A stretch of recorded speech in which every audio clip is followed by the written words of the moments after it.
Hello everyone, Radhe Radhe. आप सभी को तुलसी विवाह की बहुत बहुत शुभकामनाएं। तो तुलसी विवाह कैसे किया जाता है, बहुत ही सरल विधि इस वीडियो में मैं आप सबको बताने वाली हूँ। सबसे पहले आप इस बात पर ध्यान दीजिए कि तुलसी विवाह किया कब जाता है।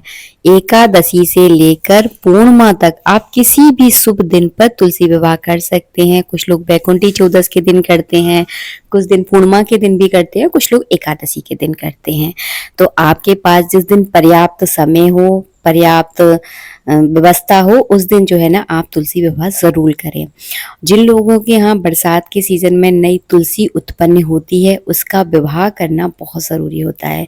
तो मैंने क्या किया है, यहाँ पे लाल कलर के गेरुआ से जो है ना इसको लीप लिया है। अगर आपके पास लाल कलर का गेरुआ नहीं है तो आप हल्दी से भी उस जगह को लीप सकते हैं। और इसके ऊपर जो है ना मैंने चौक लिया है। तो ये तैयार हो गया माता तुलसी का मंडप। तो मंडप को लीपने की रस्म होती है ना, तो इस तरह से आपको मंडप जरूर तैयार करना है। इसके ऊपर गन्ने भी लगाए जाते हैं। अगर आपके पास गन्ने हैं तो आप गन्ने लगा सकते हैं, मेरे पास नहीं है इसलिए मैं लगा के नहीं दिखाऊंगी। तो 4 गन्ने लगाए जाते हैं चारों कोनों पर। अब मैं लेने जा रही हूँ अपनी तुलसी मैया को। तो छोटा सा गमला है इसलिए मैं उठा लेती हूँ। तो ये देखिए, ये है हमारी तुलसी मैया। इनका विवाह करके ही मैं इस वीडियो में आपको दिखाऊंगी। तो इस तरह से आपको जो है ना एक चौकी पटा पे पीला कपड़ा बिछा लें, और जैसे मैं आपको वीडियो में दिखा रही हूँ सेम इसी तरह से आपको विराजमान करना है। तो मतलब दाहिनी ओर जो है ना पत्नी विराजमान होती है। वीडियो में दाएं बाएं थोड़ा सा उल्टा हो जाता है क्योंकि देखने का नजरिया और कैमरे के हिसाब से सेट होता है। तो आप देख लीजिएगा कि किस तरह से आपको सेट करना है। तो पहले भगवान विष्णु बैठेंगे, उसके बाद जो है ना तुलसी मैया को विराजमान करना है। इस बात का आपको ध्यान रखना है। सामने घी का दीपक जला दे। जब तक विवाह होता है तब तक जो है ना ये दीपक जलते रहना चाहिए। और बहुत सरल तरीका मैं दिखाने वाली हूँ वीडियो में, तो बस आप ध्यान से सारी रस्मों को देखिएगा। विवाह है तो इस विवाह में जो है ना गणेश जी को विराजमान करना बहुत जरूरी है। तो मैंने एक चौकी ले ली है और मंडप के बगल में जो है ना मैं यहाँ पर गणेश जी को विराजमान करूंगी।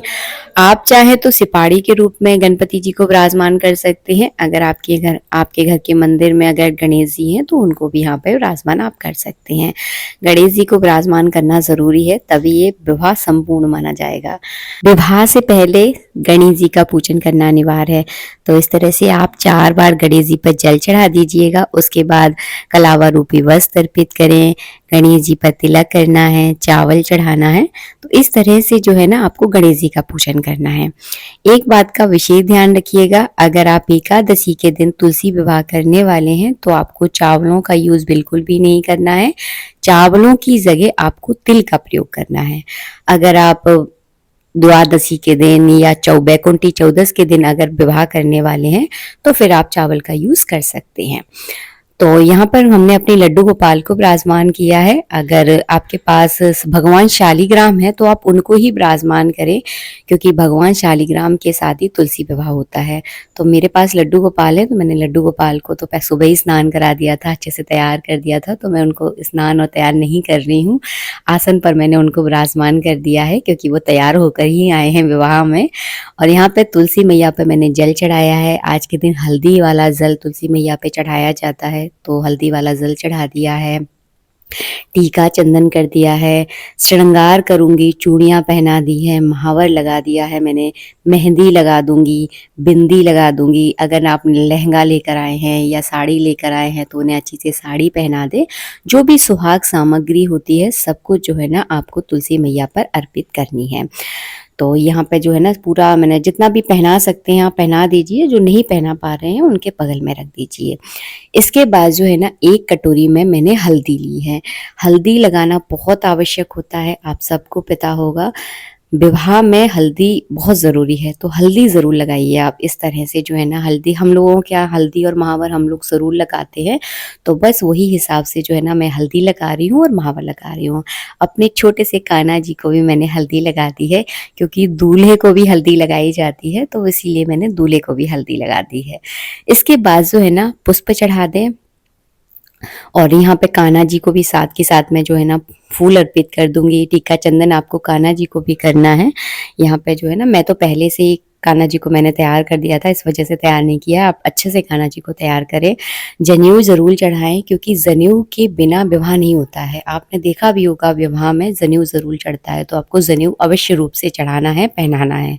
उसके बाद मैं इत्र लगा दूंगी, तो इस तरह से हल्के हल्के हाथों से बढ़िया से आप इत्र लगा दीजिएगा।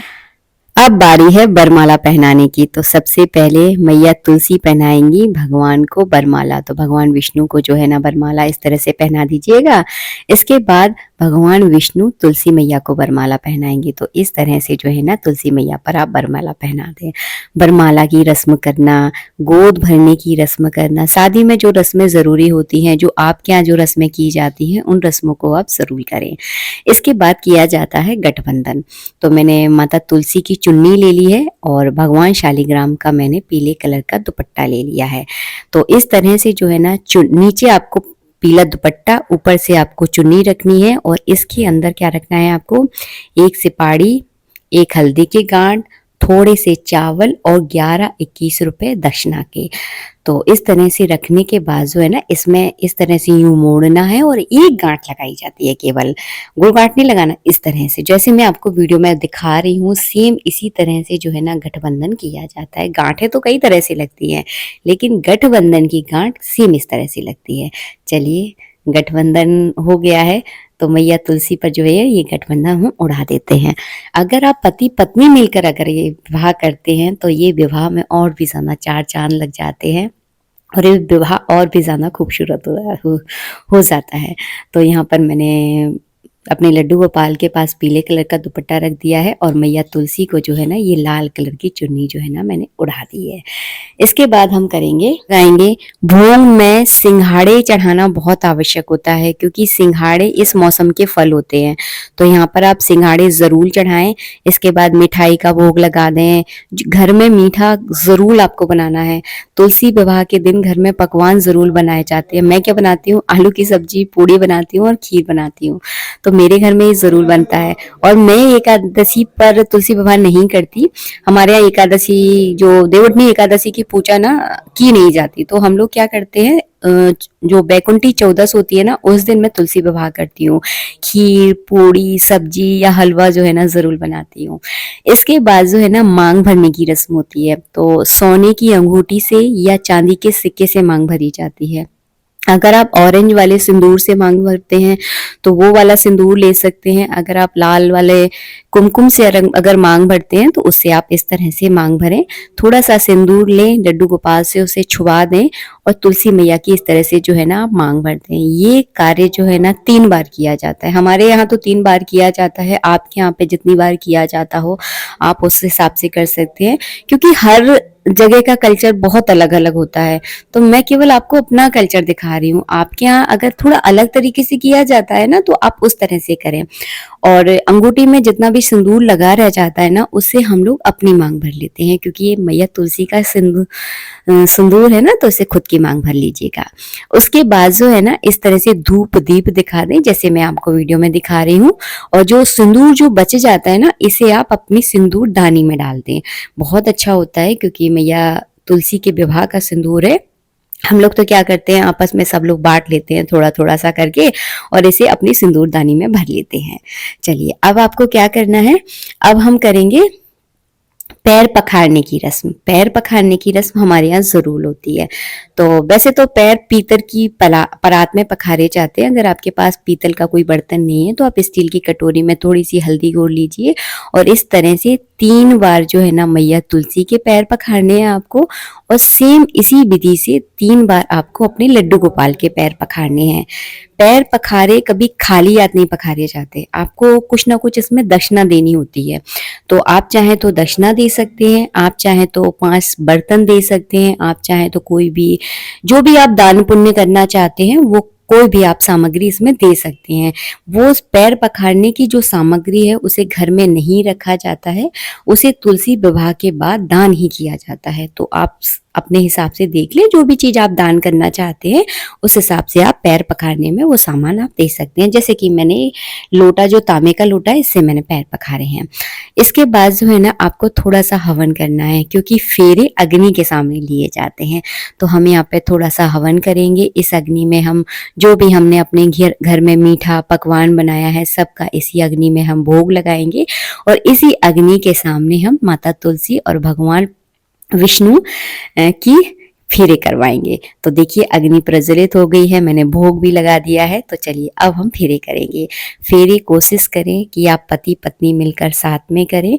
आप चाहें तो आपके जो हस्बैंड है, आपके पति हैं, वो भगवान शालिग्राम को अपनी गोदी में रख लें और आप मैया तुलसी को उठा लें और दोनों मिलकर जो है ना 7 फेरे आप लगा सकते हैं। लेकिन ऐसा लगाना बड़ा मुश्किल होता है, क्योंकि कई बार तुलसी का गमला बहुत भारी होता है।